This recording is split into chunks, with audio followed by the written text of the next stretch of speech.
Over the past few years, I've visited quite a lot of Jamidar palaces in Bangla, Jamidar Bari, because I actually find them really attractive as they are a huge part of the socio-economic sector of our country in the past.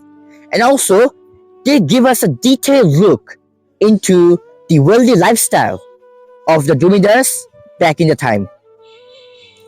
And these Jamidar baris are always really attractive and really fun to visit. So today, I'm here in one of those Jamidar baris, which is situated in Tangail, the Dhanbari Nawab Palace, or in Bengali, Dhanbari Jamidar Bari. So, let's take a look at it. This palace is located in the northern end of Tangail district, in the Dhanbari Upazila. And if anyone might be willing to visit the area, they might take assistance from Google Maps. The palace was built around 1919 when a Muslim Jamidar named Nawab Ali Chaudhuri wanted to invite the British Lord Ronald Shea.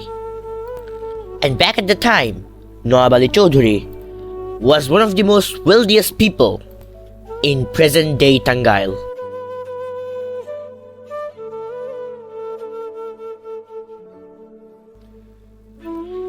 These pictures hanged on the walls in the interior of the palace depict the rich history of this palace, portraying its owners, the Nawabs, and other historical figures.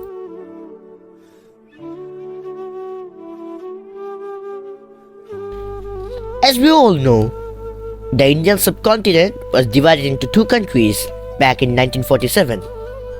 So was Pakistan, as the Liberation War of 1971 divided it into two countries named Bangladesh and Pakistan. And for that reason, throughout those days, many Jamidars had to leave these countries in order for safety and security. And due to lack of care, those Jamidar baris were later controlled by the government. But this one is different. As the landowners were Muslims, they had no fear and they stayed in this country. So, the descendants of Nawab Ali Chaudhuri own this palace right now. And that's why it's a private property.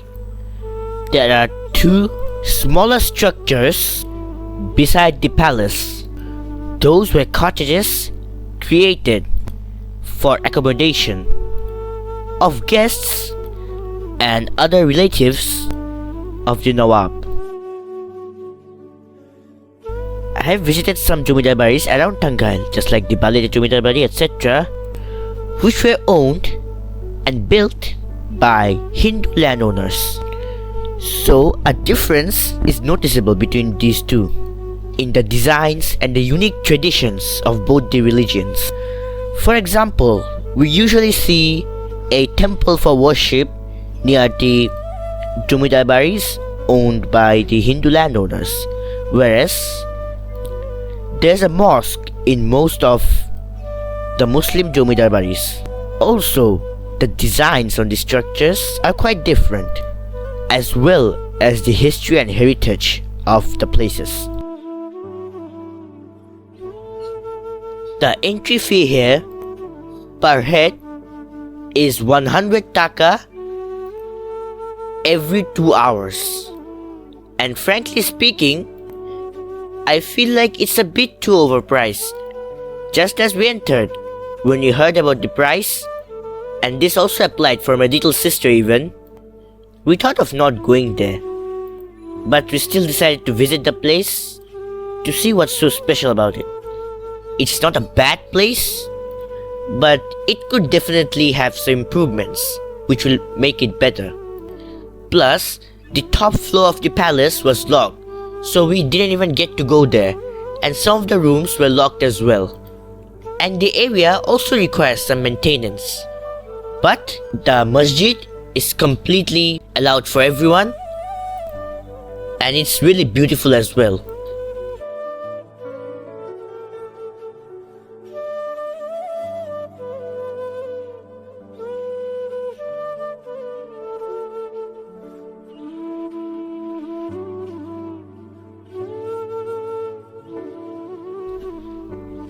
Coming up next is the Mudupur National Park, which I'd like to call the Kingdom of Monkeys. But that's it for today. Have a great day and bye bye.